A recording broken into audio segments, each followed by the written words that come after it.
good day mga katropa. So ayan, magkakaroon tayo ng review dito sa ating bagong unit. So medyo kakaiba ito ha. Paano masabi? Okay, buksan na natin. Wow!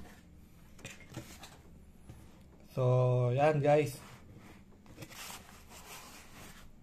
kita niyo man yung kanyang itsura.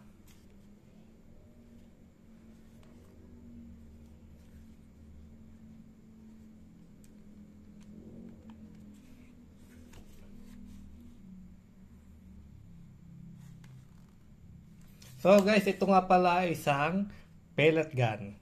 What? So yes guys, pellet gun siya, yung tinatawag nating teka-teka o yung isang putok, isang kasang baril. So, ayan o. So, napaka-premium niya tingnan. Saka pag nahawakan mo siya, grabe. Parang siyang tunay din, yung real steel. Pero nung una nakita ko to, sa shop, akala ko airsoft. Dapat nung tinanong ko yun, pellet gun pala. Grabe, ang ganda ng pagkakagawa niya. First time ko makakita ng ganitong klase ng pellet gun. Okay, so i-review na natin kung yung kanyang specs. So yung kanyang slide yan, metal yan guys. So ang kagandahan dito, ayan o. Pansin nyo ba guys? Wala siyang tornilyuhan. So ibig sabihin yung slide niya solid. Wow! Kasi kalimitan ng mga metal na airsoft, ay na pellet gun, nabibiyak yon, tapos may screw dito, naka-screw lang yon, magkabilang dulo. Minsan nga mabibili mo may kawang pa yun so ito wala. So yun, tapos yung kanyang serration dito, ayan, malalalim din, madali siyang hawakan. Tapos yung kanyang front saka yung rear sight, ayan, flat black lang siya. Tapos yung kanyang barrel, yung outer barrel niya is metal din. So kapag kinakasan nyo, ayan, nag-o-open bolt. Tapos yung kanyang barrel, ayan, threaded. Tapos yung kanyang inner barrel, aluminum. So meron din siyang spring guide or guide rod. So yung sa likod niyan, ayan, pag kinakasan nyo, ayan, lumalabas yung kulay pula. Pag ipuputok, yun, nagtatago uli yung kanyang mga switch. Ayan, ito sa slide lock niya, so active to guys ha. Kapag alam mo yan, wala nang bala, ayan pag ikakasan nyo siya, ayan, nag-i-slide lock.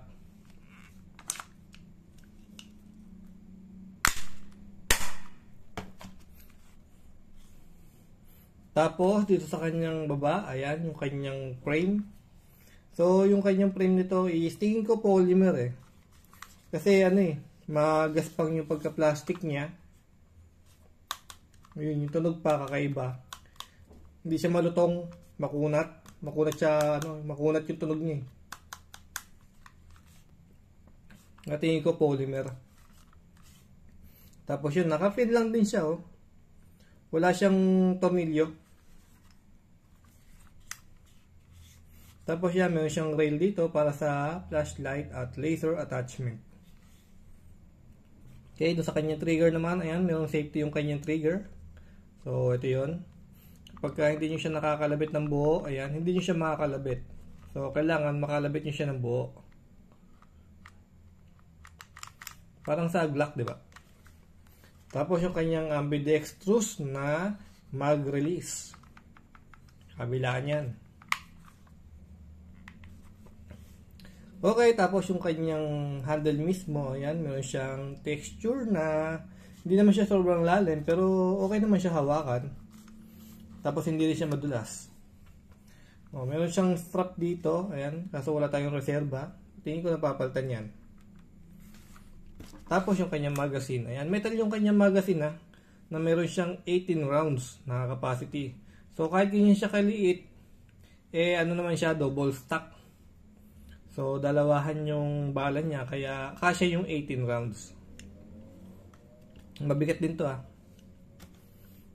Nice. So, kinaganda pa dito guys, kapag kinakalas nyo siya, ganito lang siya kadali kalasin, pipihitin nyo lang yung ganyan, yun na.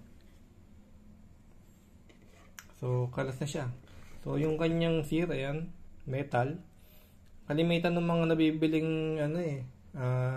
pellet gun, plastic pa rin to eh. So ito kanya metal na. Yung kanyang spring guide, o yung chamber, saka yung kanyang pump, yung pinaka piston, kung tawag nyo dyan, yung spring.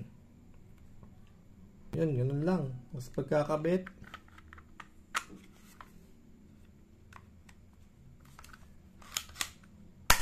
okay na ulit.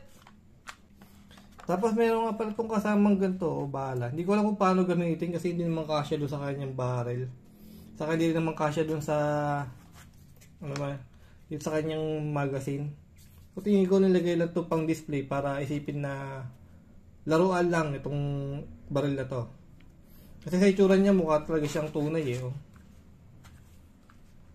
Saka ganun pagkakagawa. Tapos yan, mayroon pa siyang thread yung kanyang outer barrel, mayroon pang thread. So, ganda talaga ng pagkakagawa nito, pulido. First time ko makakita ng ganitong klaseng pellet gun na ganitong gawa. Okay, pagdating naman doon sa kanyang FPS, gamit yung ating 0.20 gram BBs. So, sinubukan din natin syempre. So, ayan, kita nyo naman, nag 140 FPS lang siya. Pero, syempre, ayan, kaliit lang naman itong baril na to. So para sa akin, okay lang yung ganung klase ng FPS. So, unang-una kasi, kapag kinakasan siya, guys,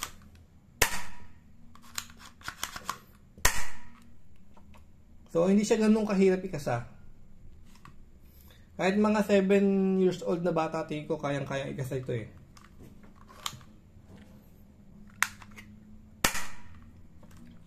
Kung halimbawa mong interesado kayo do sa aking update dito sa ating bagong laruan na to, pakiclick na yung ating subscribe button, pati na rin yung notification bell para nang sa ganoon maging updated ka sa aking mga bagong videos. Okay? So yun lang guys, salamat sa panonood.